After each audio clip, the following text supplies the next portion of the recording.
What's up guys, John Caveman. So in this video I'm going to describe how we did the custom fender flares from our Chevy Tahoe. But first, check out this cool footage I shot with my Mavic 2 Pro drone.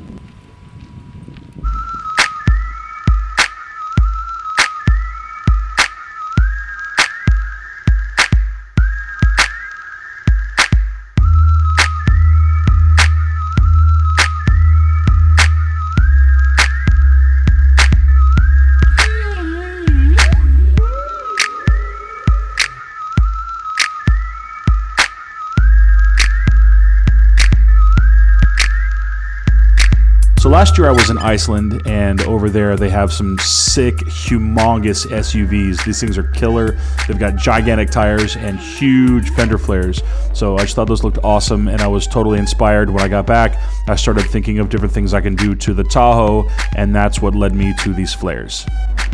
So I was looking for fender flares that gave a really aggressive, mean style, and that meant they had to stick out far. So these Bushwacker cutouts, pocket style fender flares stick out like 2 3/4 inches, almost 3 inches. So that's pretty aggressive. It wouldn't have been the same. Some of those other fender flares are like really flat and just kind of hug the body, and they just don't nearly look the same. And I also wanted this pocket style. The pocket is referring to this pocket where the bolt is. Wanted pocket style, and really they don't make pocket style flares for the Tahoe. They only make them for the Silverado and for the Suburban. So what I had to do was make sure that I found some that matched the body lines. It turns out that the Silverado, the Tahoe, and the Suburban all have the same body lines. You can see how it conforms to the door here. So they'll all fit. The only difference is the Tahoe has the door that cuts into the wheel well. The Silverado and the Suburban don't have that. So these Bushwacker cutout style pocket fender flares are made for you to notch out this part of the body up under here and fold it back, which actually gives you more clearance. It increases the size of the fender well here. We didn't end up doing that actually. You can see right here, for the fronts, we actually just kind of bent it in a little bit, and it fit on there anyway.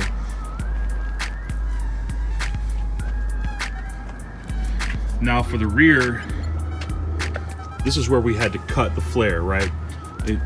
These Silverado flares are just one piece, and we just cut it right there. Once you cut it here, you can just kind of angle the flare in and make it fit by itself. So really the only change we had to make back here was the cut here. I wanted the pocket style not only for the look, I think it looks super aggressive, but also I needed a flare that would mount to the outside of the door. Sometimes flares actually mount up under here to the body right here, but since we were going to be mounting this to the door like this, I had to have some that actually mount to the outside, and these Bushwacker cutout flares do that. These bolts are actually functional. We had to drill, and these bolts hold the flare to the door. So now when I open this, as you can see, it's super tight.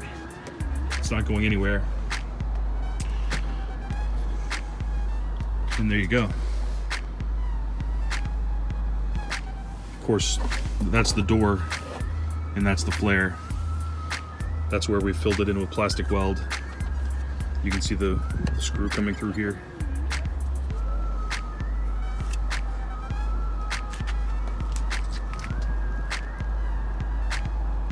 And there's the other side where we plastic welded it, just to make it look a little better, keep water out of there.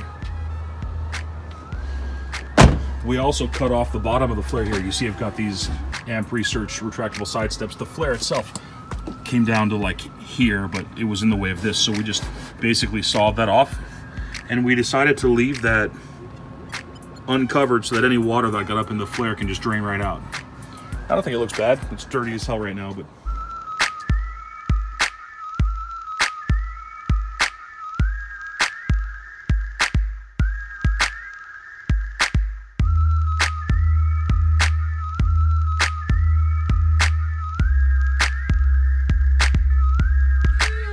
Bushwacker pocket style cutout fender flares for a 2000 through 2006 Chevy Silverado.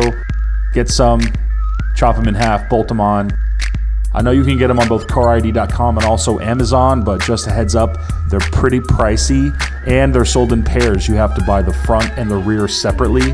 When I ordered mine, they were like $300 per pair, so that's $600 for all 4 corners. So yeah, my bank account hates me. But hit me up if you have any questions. I'm John Caveman on Instagram, YouTube, and Facebook. Do me a huge favor and hit the like button if you liked this video. Leave me a comment if you hated it and tell me why.